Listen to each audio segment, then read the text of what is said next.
Hi guys, and welcome back to another episode here on Rabbit Hole Stories. And you and I were just throwing bad jokes off camera again, but this is the way to start an episode. And today we had David Bailey on. He is the CEO of BTC, BTC Media, the company behind BTC Magazine, obviously. And he gave us a good insight into all of the donking that's been taking place on BTC Mac and what his philosophy was. And Ian, I don't care what people say.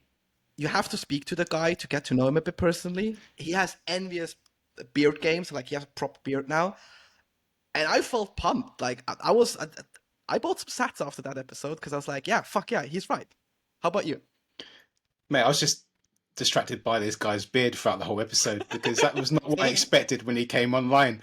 But yeah, it was a great episode, and obviously, Bitcoin Magazine, controversial in the space, right? Which is kind of weird because, like, you put yourself out there, you want to do what's best for Bitcoin, and you're always going to get feedback, both good and bad, right? And obviously, we went into the whole ordinals discussion and things like that. And mate, he was so open and honest about it, which I fully respect, right? And he had his own sort of ideas as to why it is that he believes what he believes and why he's trying to push for, Bitcoin in the way that he feels that it should be. And that's what it's all that's what it is at the end of the day, right? You are trying to sort of put yourself out there in this free marketplace that is Bitcoin. And yeah, it was a great conversation, and he gets a lot of shit in the space, but I think you should really sort of give this your finite time, and it won't be wasted, I'm sure. And let's jump into this rabbit hole now with David, and stay curious, guys. Hello, everyone, and welcome back to Rabbit Hole Stories. Today we're coming in quite internationally. It's Europe, and as one guest in America, we have the amazing David Bailey on. David, how's your day been so far? What's up, everyone? My day is good. Happy all-time highs. Yeah. Literally just hit it. And before we were recording, we talked about your beard. What's up with that? Do you have some magic power going on? Yeah, no, it's this was my bear market beard, and I was planning on shaving it at all-time highs. Now that we're there, I mean, I don't know. Maybe I can find a razor in the office. We can shave it live on this podcast, but I don't know. I'm getting cold feet because I kind of like the beard now, so we'll see what happens. About 2 years ago, I shaved my beard off. I know it's not anything in comparison to what you've got going on right now. My beard envy is just at top level right now, but I shaved it off about 2 years ago, and my stepdaughter looked at me. She paused for like a second or two just to sort of like comprehend what was going on, and she cried, and I was like, okay, I'm never going to shave this beard again. So Joel, Ian, where are y'all based? I'm based over in London. You can probably tell by my very colloquial accent that I'm a Londoner through and through. I was born and bred here in London. So UK has always been my place of dwellings, if you like. And Joel, go on, over to you, mate. So I used to live in London before the UK basically decided to kick me out because of visa issues. So I was like, all right, I guess I get back home, and I live in Austria now, in Vienna. Oh, cool. Right on. Yeah. Yeah, me and Joel actually met in the London Bitcoin meetup, and that's how this whole podcast started, to be honest. So that's the history behind us at Rabbit Hole Stories. Cool. And speaking of rabbit hole stories, David, let's get yours out of the way. How did you actually get into Bitcoin, and what made you stick? Yeah, so I was in college, and I had interned at this hedge fund my junior year. And one of the guys I interned with sent me an article about the Silk Road my senior year of college. And so my first reaction was like, who would trade Ponzi money for drugs? And I was, certain that Bitcoin was a scam. So I like kind of set out to prove to my buddy that it was a scam. And, Bitcoin Talk basically had all the information you could possibly want. Every possible reason that you think Bitcoin might not work, you could go and search Bitcoin Talk, and you'd find like a 10,000, page thread dissecting the issue. And so after a certain amount of time, I couldn't tell you why it wouldn't work. And Bitcoin is disrupting the biggest market that exists, which is value. There's nothing bigger than value. So if Bitcoin had a 1 in a million chance of working, and success means disrupting the biggest category that exists, value, then the price is astronomical. So it's like, even at 1 in a million, the expected value is still astronomical. So that's when I decided to buy my first Bitcoins. It was roughly $10 a Bitcoin at the time. And then that was November of 2012. and I've been on the journey ever since. That's pretty cool. I mean, $10 a Bitcoin, just to think about that right now. And this is the thing, right? People always say to me whenever they realize I'm into Bitcoin, one of the first things they say to me often is, "Oh, it's too late." That's like a common thing. And then they start to talk to me about, oh, maybe all the other cryptocurrencies, maybe it's an opportunity for me to get in that way. And that just drives me absolutely nuts, David. And I don't know if you have the same experience Yeah, out no, in the 100%. wild. Yeah, I almost didn't buy Bitcoin because I thought I was too late at $10. So that was like my number one reason why is like I was looking at it, it's like these guys, there are guys that bought it for 10 cents a year ago and I'm buying it at $10. I'm a sucker. So Yeah. almost didn't buy it. Thank God I did. But yeah, I think people have no vision for where Bitcoin is going. And so they can only look at the past. They can't look into the future. And so based on the past, Bitcoin's expensive and it feels late. But if you have vision into where this is going, then you realize we're not even 1% into this journey. We're not even 0.01% into this journey. So yeah, no one is late. No one will be late for the next 10 years. So the best time to plant a tree is yesterday. The second best time to plant it is today. I think when you've got an environment like you have here, particularly in UK and globally, actually, there's a lot of people struggling because the economy is fucked. Let's just say call it as it is, right? And we all know why that is fiat fuckery. And I think what you've got is a situation where people are sort of wanting some kind of money because it's hard to survive the day to day, right? And I think partly is a bit of greed involved in this because I think they view cryptocurrency as a little bit of a money making scheme. And the reason why I say that is because I was at a birthday party last weekend for my nephew. And I was having a beer with one of the dads, and he was like, "Oh, you're into Bitcoin, aren't you?" And I was like, "Yeah." And he was like, "Oh, it's too late." And I was like, "It's never too late," just like we're talking about here, right? And I gave him that pretty much rough example of my own experience as well. And we carried on the conversation, and I was like, "Look, it's going up. You've got the halving coming up. It could get to 100,000." And he's like, "Oh, I think I might just wait until it gets to 100,000 and then start to short it." And I'm just like, "Why would you do that?" So I don't know if people sort of like view Bitcoin as some sort of opportunity to get some sudden gains. Yeah, I mean, people don't understand what Bitcoin is. So again, Mm. it's like it's hard for them to have an impression of it. 99.9% of people buy Bitcoin initially for the gains. I was a libertarian when I got into Bitcoin. I was a Ron Paul guy, and so Bitcoin definitely scratched the itch of I was into Austrian economics, and Bitcoin filled that niche. But at the end of the day, the reason I bought it was because it was a financial calculation that, hey, I think this thing is undervalued.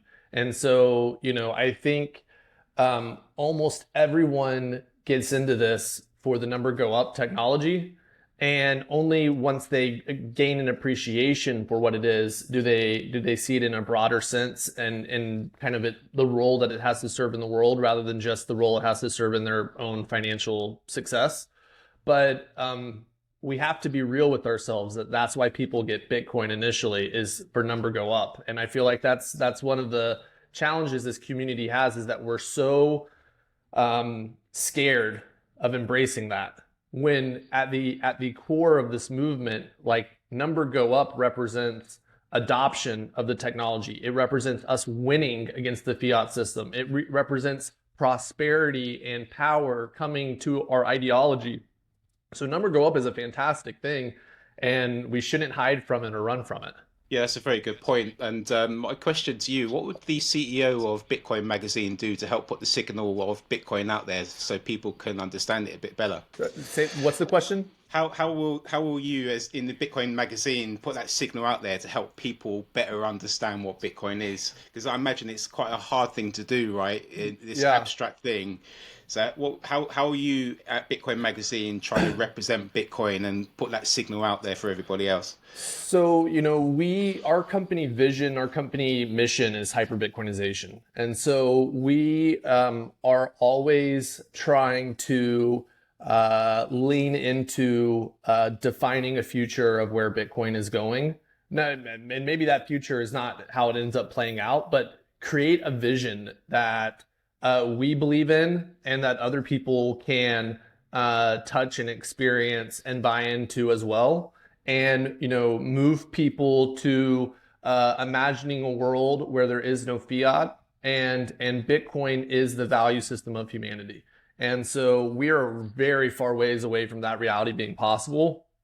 But I think that's the vision that you have to paint for people. And then like once you start having a conversation with someone about where this is going, then it's like, okay, well, it's going to 1/21 millionth of all things. Like that's where this is going, So yeah, so we really try to lean into that. And then, we also our job at Bitcoin Magazine and more broadly the Bitcoin conference as well is to provide a platform for many different perspectives on Bitcoin. So like we have our own perspective, we have our own kind of view on what hyper Bitcoinization is. It's just one view. I've heard an infinite number of takes on how Bitcoin works, what it is, what it means, analogies to understand it.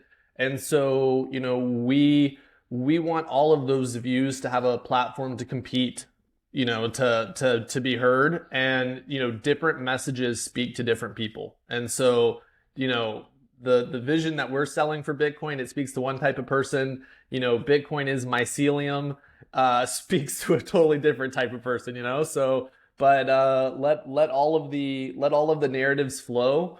Let's see what sticks, what speaks to who, and let's just accelerate into the end state of this thing. Let's just get number to go up as fast as possible. Let's get users to go up as fast as possible. Let's get transactions to go up as fast as possible. Accelerate, accelerate, accelerate. Yeah, and I guess, would you feel comfortable if we say Bitcoin Magazine is less one of the Bitcoin news blogs, let's call it, but more like a culture magazine where you surround everything that has to do with Bitcoin? Yeah, I think that's fair. I mean, we do news, but, we found that news travels best on Twitter. And so, it's like most people read headlines, they don't read the substance. So we're more of a culture publication, but we do news as well. Nice.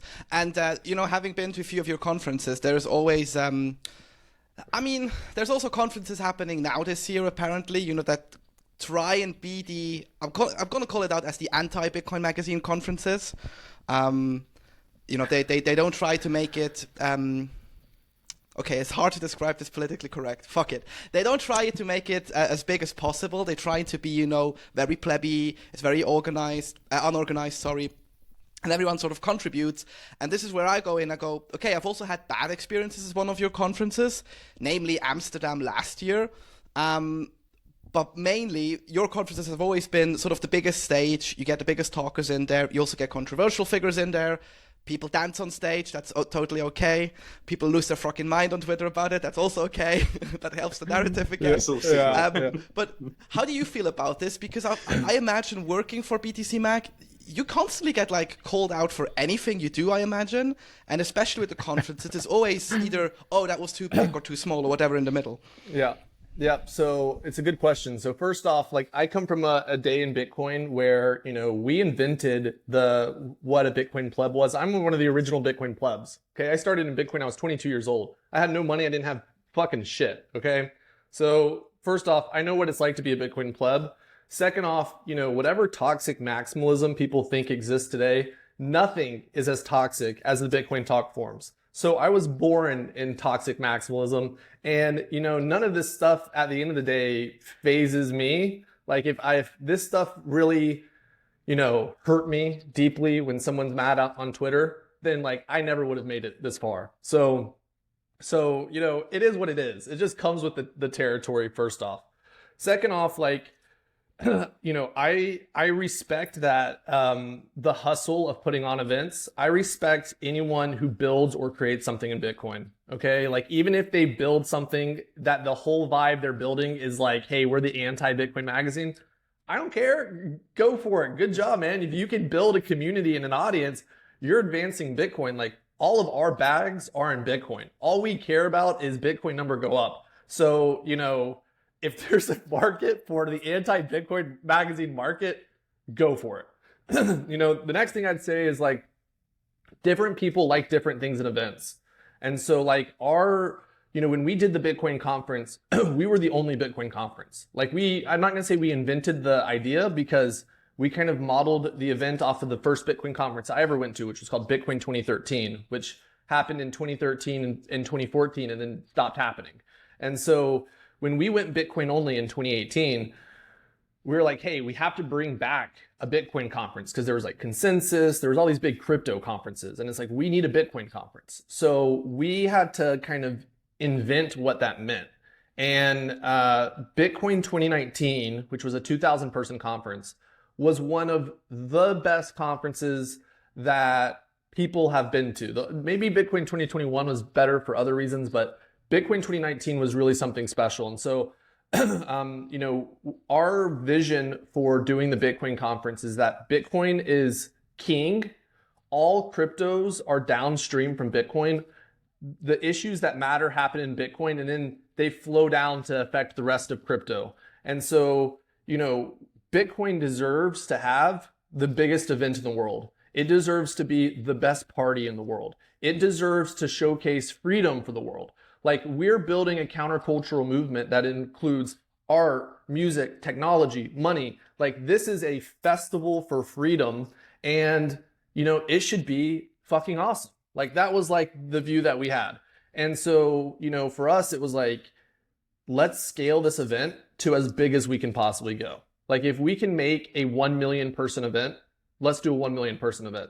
Like, we don't consider ourselves competing with like Consensus or South by Southwest. We're competing with like, people going on pilgrimage to Mecca. We're competing with like the Vatican on Christmas Mass. That's who we're competing with. We have our own ideological movement that we're building. So we've always wanted to go big, and that's like a style of an event. And not everyone's into that.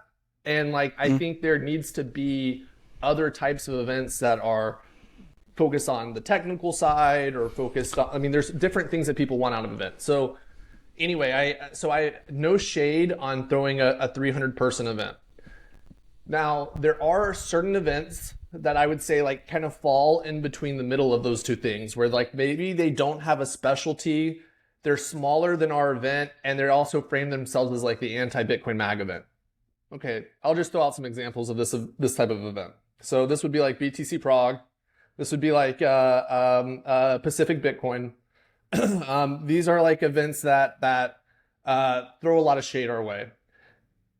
Okay, well, let's just like call a spade a spade. If you look at both of those products are almost exact clones of our event. Like, they have the same ticket types, they have the same content types, they have the same stage configurations, they have the same festival environment, they're 95% the same product. And then if you look at the speaker lineups and you take their programming and you lay it against our programming, it's 95% the same programming. Like, there's a lot of the same faces. What they've done is, the speakers that we have that maybe are more open to crypto, or the speakers that we have that are maybe more controversial in the community, they'll prune those speakers. So, and then they'll be like, well, we're the better product. And it's like, I don't know if they're the better product. They're like a slightly pruned version of our product. Maybe they can make the case that they're like a more pure Bitcoin event. I'm not sure. I don't even know what that fucking means. But yeah. So like, if that helps them sell tickets, go for it. But I don't lose any sleep over it at night. And I think our mission is to have like a editorial ethos and standard that we stick to and that we're consistent about. And one thing about being the biggest conference is that when you tell someone that they can't speak or sponsor your conference, which we turn away hundreds of sponsors a year, we will have thousands of people write in who want to speak. And like the vast majority we're having to turn down. And people get pissed, like especially companies when they're like, hey, we want to come get a $100,000 sponsorship or a $500,000 sponsorship. And we're like, yeah, I'm sorry, you can't sponsor the conference. You don't have a Bitcoin product or service. They flip out. Like, they don't take that information well. So you have to be able to defend why they can't participate in the event. So we've had to develop kind of like a clear cut, hey, this is what's inbound, this is what's out of bound.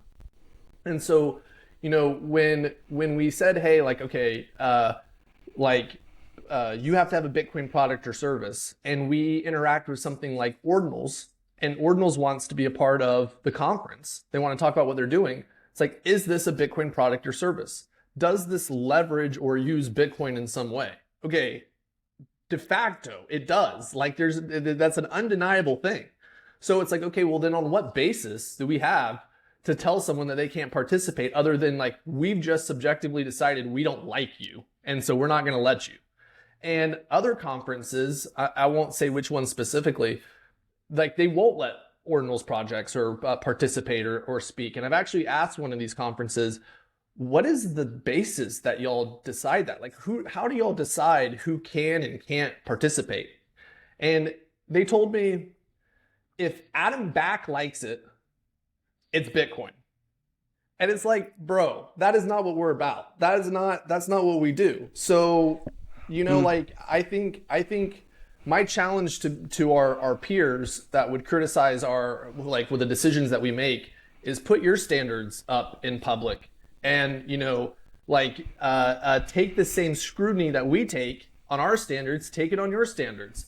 And, no one really challenges these other people's standards because they're not the biggest. But I can tell you, if they became the biggest, they would. So, so that's a very long-winded answer to your question. No, that's perfect. That's perfect. Because I think it covers a lot of bases there. So first of all, I'm glad you actually made the comparison to Prague because, Ian, we've also been, we partied together actually. You've also been in Prague. Yeah, sorry, forgot. And I went to the conference and I immediately had the same vibe. I was like, oh, cool, this is like a BTC Mac conference, I'm just going to call it professional. Like, you have a big stage, everything is organized. It was nice. Dude, looked like a great event. I'm no shade at that event. As a European, it was also cool to have a bit more of the European culture behind it. And, they did a great job. The venue was actually quite big for European standards. And I actually got into an aftermath in October. I think it was even after BTC Amsterdam, where people went like, it was sort of the middle figure to BTC Mac. And I go like, well, why is that? Oh, it's because of ordinals. And like, I went, okay, like, I'm not into art. I have no fucking clue if it makes sense to buy a frog or a dog or whatever, at this point. But like, you have to admit that there is actually some building going on with Bitcoin at that point. And like, isn't the whole ethos behind Bitcoin that you can do whatever the fuck you want with your money? So like, who are we to judge, right, what they do? So I kind of went a bit sour. So I got blocked on Twitter. And I then started noticing that pattern that it's what you say. It's okay if anyone has a different opinion than others do. And it's actually helpful if we all don't agree on the same thing. But at the end of the day, if it helps people get to Bitcoin, that helps. And is that also the reason, I think you put it out 4 weeks ago, maybe at this point, your editorial decisions about layer 2 solutions. Yeah. Or your statement or something. And in it, you clearly mentioned, okay, even if it has a token, if it's pegged to the Bitcoin ecosystem, we're good with it. Is this something you're looking at constantly and go like, okay, we will evolve in that as the layers also evolve? Speaking of what you mentioned previously, maybe we're wrong with something. Or is this also clearly the same thing as with the ordinals, where you go, hey, they use some form of Bitcoin or some connection to the ecosystem, so we'll take a look at it, we'll feature it, and we'll let actually the market decide if they survive or not. What's the reasoning behind you guys is going in there? So first off, the editorial policy that we put out on layer 2s, it was we had to do something because there's a flood of layer 2s, things calling themselves layer 2s coming to the market right now. And so there is nuance required in this discussion because not all of these projects are the same. And so we needed to create some sort of definitions so that we can just have a precise conversation about like, what are we talking about? Because if everything calls itself a layer 2, then a layer 2 doesn't mean anything. If everything starts calling it a side chain doesn't mean anything. So we are trying to create just a way to have a useful conversation, and it absolutely can evolve as time goes on. So one thing that I've learned over the past 12 years is that most people are wrong about most things, especially in Bitcoin. And so we don't pretend to have all the answers. Like we are learning as we go. So, but I also know that no one else has all the answers. And so people who act like they have all the answers, they're just full of shit. So, in terms of the ordinals editorial policy and the layer 2 editorial policy, so like we've had a macro view for a long time. Like we're what you would call the old school Bitcoin maximalist view, which is anything that's useful that's created in crypto will eventually get built in Bitcoin, and Bitcoin will cannibalize the crypto market. Like we've always felt like Bitcoin will eat whatever is in crypto that's valuable. And when we saw ordinals, the reason we were so early to ordinals is because we had guys on our team that were into counterparty. And I don't know if y'all know what rare pepes are, but they were into rare pepes. And rare pepes is like a cult scene that has existed in Bitcoin for a really long time.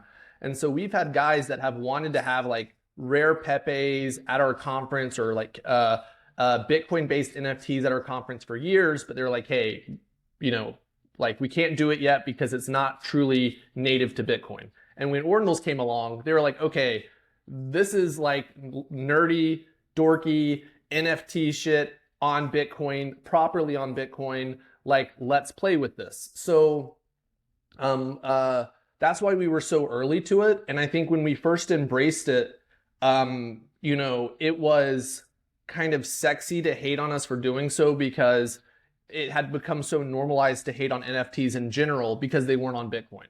Like, everything that's not on Bitcoin, we've developed such great talking points for shitting on because it's not on Bitcoin, which I understand. Like, we're shilling our own bags, we're shilling the Bitcoin bags.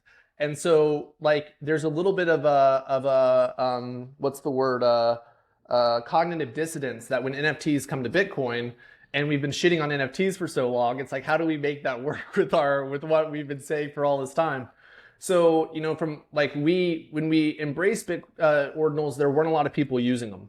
Now, go forward, let's say 18 months or 16 months, there's over 1 million people that are using ordinals right now. We have cannibalized already hundreds of millions of dollars from crypto and hundreds of thousands of users from crypto. And people are starting to see it. They weren't seeing it at that point in time. Now it's kind of undeniable. People are seeing it. And so, I think it's going to be interesting to see if like these people that have really criticized our view on like being open-minded to the ordinals community, if they change that perspective, because as it grows, it's going to get really difficult and really messy to navigate like what is and what isn't kosher, what's Adam Back approved and what's not Adam Back approved. That's a very difficult standard to keep measuring by. But so yeah, but like our general view was like ordinals is capturing market share from crypto. It's bringing it to Bitcoin. There is some cool stuff that people can do with it. There's some nerdy stuff that you can do with inscriptions that are cool. And then there's a ton of speculative gambling that is happening on top of it with ordinals. Like, I'm not here saying that any frog JPEG is like a valuable asset. It is complete speculation and gambling. But guess what? People love speculation and gambling. The entire shitcoin complex is just people there because it's a casino that they're there to gamble at. In the real world, I don't know if you've ever been to Las Vegas. Las Vegas is popping off. People love going to Las Vegas. It's entertainment. So, ordinals, to my mind, they represent people who are looking to be entertained. And it is gambling. I don't think there's one person you can meet who's buying frog JPEGs that are like, no, frog JPEGs are a balanced part of a portfolio and are a real asset that is going to $1 trillion. Like, no one thinks that. So I guess if they do, they work for Multicoin Capital. No, that's obviously a dirty psychic. So yeah, so like we're looking at like this is like, okay, like there's some cool stuff here that people are using Bitcoin for, and then there's a casino getting built on top of it that uses Bitcoin as like the chips, and people are playing in this casino, they're using Bitcoin, and they're gambling using Bitcoin rather than gambling using, Ethereum or Solana. And so that's like a net win for Bitcoin. And at the same time, they're downloading Bitcoin wallets, they're buying Bitcoin, they're paying miners fees to use transactions. These are all positive things for Bitcoin. And then, in a bigger picture sense is like our vision for Bitcoin is one where all financial transactions that happen in the world happen on top of Bitcoin. Like, and it's going to happen in layers. It's going to require, like, we're not going to go to on the base chain, 100 trillion transactions happening. We understand that. So how do we get from where we are now, which is 200 million transactions a year, to this future state where all financial transactions can happen on top of Bitcoin? And in our view, the path to getting there is having fees on chain. That once there's a fee market on Bitcoin, then there's an incentive for people to develop the scaling solutions we actually need to get there. And I used to be a Lightning maxi. I'm one of the most active investors in Lightning companies in the world. And, I kind of had this view, because I'm an idiot, that Lightning was like a magic bullet to solve our scaling problems. And as time went on, and as I worked with more and more Lightning companies, I realized like Lightning is not a magic bullet. It is a legit thing. It has a very legit future. It is one solution to a need for scaling Bitcoin. And I use Lightning all the time. But it is not some panacea solution for us going from where we are today to 10 billion people using Bitcoin every day as their native currency. So our view is like, grow the fees, grow the use of Bitcoin. With more people using Bitcoin, the fees will go up. As the fees go up, it will tell the market what type of scaling solutions we need in order to onboard new users, and that's how Bitcoin will move forward into the future. And so that's kind of like our macro thesis. And these layer twos showing up, we didn't necessarily know how many were going to show up later, but we knew when we were supporting ordinals, like, hey, we're going to need more layer twos to come and compete. And now they're flooding into the market. And like, this is what we want. We need to have the battle for the layer twos be as intense and as brutal as the battle for Bitcoin mining. Think about how just cutthroat Bitcoin mining is and how every little inch of efficiency matters. We need that at layer two. We don't just need like one layer two that's like a bunch of academics. We need like hundreds of layer twos battling it out, like who's the best layer two, and let's let the market figure out like what's the best solution. It's like may not be a PhD that figures out the best solution. It may be some 16-year-old kid from Tibet that figures out what the best solution is. That's the beauty of an open permissionless system. So like, let the ideas come to market. Let's see what happens. And I can tell you that like that thesis is playing out. The number of layer twos is already 50 plus that are coming to market right now. I'm willing to bet you that by the end of this year, there will be hundreds of layer twos trying to come to market. And something will come from that. I don't know what, but something will come from that. So, that's we covered a lot of ground in that answer too. I'm sorry, these are complex questions you're asking. So, no, I love it.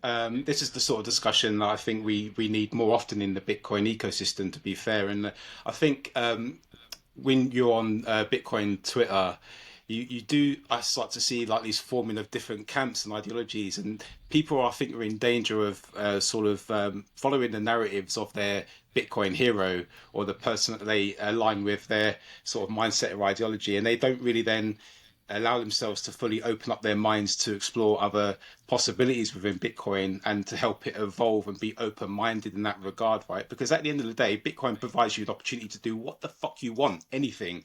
You 100%. can build upon, experiment, and collaborate, compete. You got these conferences that are, shitting all over Bitcoin magazine trying to compete with you, but pretty much cut and paste of your methods of doing conferences.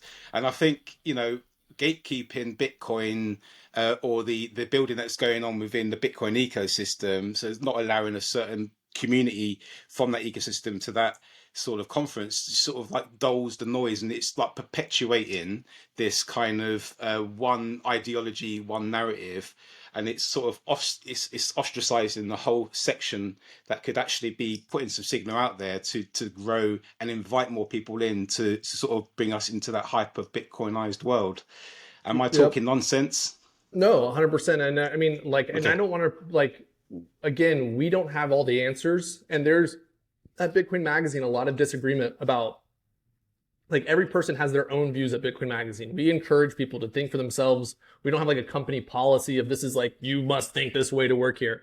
So like we are seeing it play out, and we're learning in real time as this goes. And there is a lot of bullshit that's going to come into the market, and a lot of scams that are going to come into the market. And so like there needs to be a diligence about identifying what those things are and calling them out and helping people not lose money. But like you can't sacrifice all new ideas because you're afraid of bad actors. There will always be bad actors. So, you know, and I think, you know, I think that your point about people getting captured by narratives, 100% that's happening. And we even talk to people who create the narratives, and then they're like, I can't even move away from the narrative I've created because now I'm captured by my audience who bought into my narrative, and now I can't evolve the narrative. So like I think I think at the end of the day, this is all going to work itself out. So like, I think, you know, if we're sitting here a year from now and there are 50 million new people that have come to Bitcoin, you know, those new people are going to have a new vision of Bitcoin. And I also think like, like we don't control Bitcoin. Like I don't control what the vision of Bitcoin is. Just because I believe in hyper Bitcoinization doesn't mean that's the future of Bitcoin. And I see people on Twitter who say, hey, you know what? Ossify Bitcoin 100%. We don't need to be an asset for everyone. In fact, if we only have 10 million people that use it, perfect. That's fantastic. And that's all Bitcoin needs to be. I disagree with those people. And so I am ideologically competing with those people that I think my vision for Bitcoin of everyone using Bitcoin is better than that vision of Bitcoin. And we're going to see who wins and who's right. But they may be right. And I'm not, I fully embrace, like, they have as much claim to being right as I have to being right. But we're going to test to see who's right, and we're going to battle for it, and let's see what happens. Yeah, and I think everyone in his Bitcoin journey, if he's been to like a few meetups, events and such, he had his, I'm going to call it the Fuck Bitcoin magazine phase, where they go like, you know, because A, B, and C in the commentary says like, oh, they're bad boys. You kind of go like, yeah, they're bad boys, you know. Then you realize like, actually, you know, I mean, yeah, again, they might do stuff I don't like, but like at the end of the day, it helps. It's getting more people on board. And what I personally struggle with as someone who works in marketing, the whole aspect of you can sell Bitcoin to someone, and I'm not talking about the asset, but like the idea, is being so villainized in the Bitcoin community to a point where you go, if I'm telling, yeah, we're a Bitcoin business, we're in it to make money because that's how the business stays afloat, and you might need venture capital, you might need, you know, an outside sources, helps. You might have a business structure similar to you guys where you have, you know, a venture part or a venture arm involved, and you have the magazine. But that's how it works. Like, that's how you get businesses going. Is there something, if you would be the Adam Back of Bitcoin, David, as to use your quote, and you could change something immediately, what would it be in a business context you would like to see changed in the Bitcoin community that we actually get there more faster? Because sometimes it feels like Bitcoin businesses put growth underneath keeping the ethos alive, so making everything as pure as possible, where I think you should put growth at the top of the list and then try to make it as good and as sound as it possibly could be. But I'm interested in your take. Yeah, so I definitely believe like we need to honor and respect the ethos, but at the heart of the ethos is capitalism. Like, Bitcoin works because of incentives. Bitcoin is the apex of capitalism, apex of capitalistic technology. Like, we are bringing free markets to our money, and our money is the most socialized, controlled, you know, regulated, government dictated technology that exists. And so, you know, I hate to see like on Twitter where like it's almost like capitalism is demonized, and it's like almost like this like, it's almost like the Bitcoin version of woke ideology of like, you know, is advanced. I don't know. I don't quite understand it. So like, businesses need to make money. Like, that's how businesses work.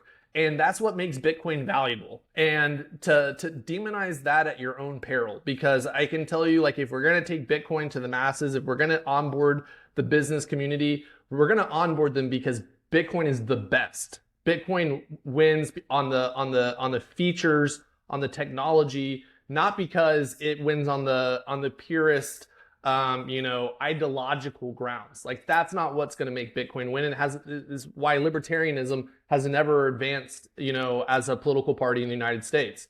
So I think we have to embrace capitalism, but that we have to be honest to the market. And I think that's the big differentiator is if as long as you are honest with people and straightforward with people about what's going on, then the room for experimentation is much wider. And so let's embrace ordinals. Let's let people play with ordinals, but let's make sure that we let people know they're going to a casino to gamble. And I don't think that that's going to change people's interest in wanting to play with this stuff. It's just going to give them the right state of mind to interact with it rather than telling them, hey, you're investing into the next S&P 500 or something. And then they end up getting wrecked because they had the wrong mindset that they approached it with. So I think, honesty, but with a focus on capitalism and making money. And then, as far as our business, our core profit engine at the company now is the conference. That is what makes the economic model of our business work. We have a venture fund, and I think people think that Bitcoin Magazine is I've seen criticism Bitcoin Magazine's there to shill my bags or shill the venture fund's bags. The reason why we have a venture fund is because we've been in Bitcoin a very long time. We own a lot of Bitcoin and we've been very successful with our Bitcoin. And we love Bitcoin and we want to see Bitcoin be massively successful. And so, if you, Joel or Ian, had, $50 million or $100 million in Bitcoin, you might say, hey, I want to invest some of this money into cool ideas and Sure. Bitcoin companies and try to accelerate what's happening here. That's why we started the venture fund. And, what we invest into, it's not like we invest into shit and then we go into Bitcoin Magazine and we say, shill this stuff. Instead, it actually works the opposite way. Bitcoin Magazine's like, hey, look at this new cool idea that's happening in Bitcoin. We're like, oh shit, that's interesting. We should start investing into those things. And so it's actually Bitcoin Magazine that leads the thesis, and then we're like, let's invest into the thesis. So it's our venture fund is going to be very profitable. This cycle, we carved out a niche that no one else was in, and we were first to invest into it. So we are going to make a lot of money from the venture fund, but we didn't set up the venture fund to do that. We didn't know that this was all going to play out. We set this venture up a long time ago.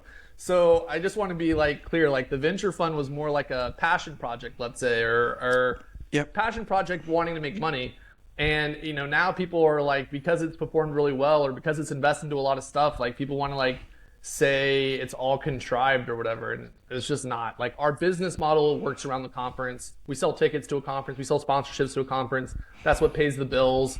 And Bitcoin Magazine basically barely breaks even. So that's kind of the overall model. Yeah, and I guess, a lot of people, if they don't work within the industry directly or have close contacts, they imagine things like, oh, Bitcoiners love to give you a few grand of their Bitcoin just to donate to this project. And if you actually look in closely, sometimes it's quite sad how pathetic people hold on to their Bitcoin. And I get it, the whole hodl aspect.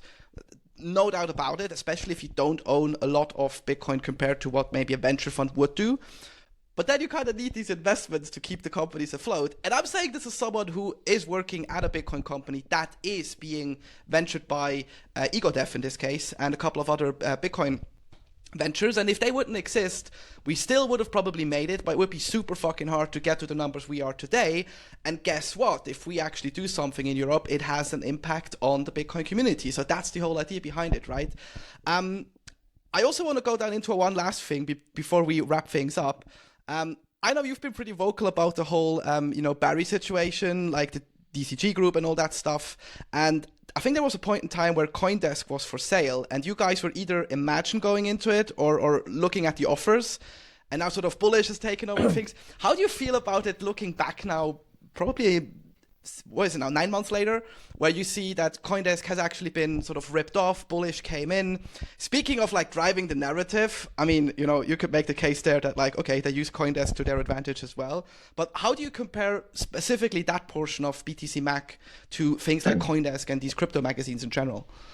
Yeah. So first off, I generally think about it as like we're in two completely different businesses. Like we're not a journalistic uh like magazine. We're not some objective observer watching Bitcoin and we're trying to like objectively, like is Bitcoin good or is it bad? Like no, we have an agenda. Like Bitcoin is good. Like we're going to advance Bitcoin adoption. Like we're going to invest in the companies. We're going to shill the shit out of Bitcoin. Like we are completely 100% aligned with advancing Bitcoin. And so we're more of like an advocacy company for Bitcoin. Like we're not like we care that Bitcoin is successful. We're not just passive observers of it.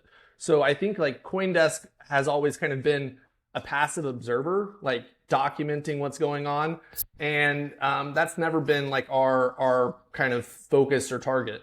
In terms of the GBTC dynamic, so we took first off, I think Barry Silbert's a criminal, and I think like what happened at GBTC, like there's a lot that's going to come out, and what happened at Genesis, and so it was a bad situation. We also saw an opportunity to take a big stake in GBTC and push GBTC to allow people to redeem and do the right thing. And so we were able to kind of align our investment interest with, making the industry a better place in general and not tolerating, a million people getting ripped off.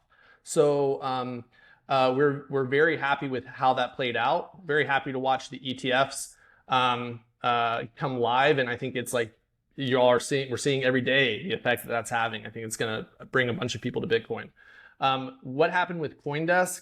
We were never seriously looking at buying it. We were mostly trolling, and there was prices floating around about what it was going to go for, etc.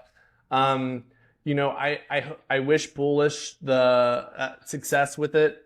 I don't really care about it. I think we're going to take crypto to zero.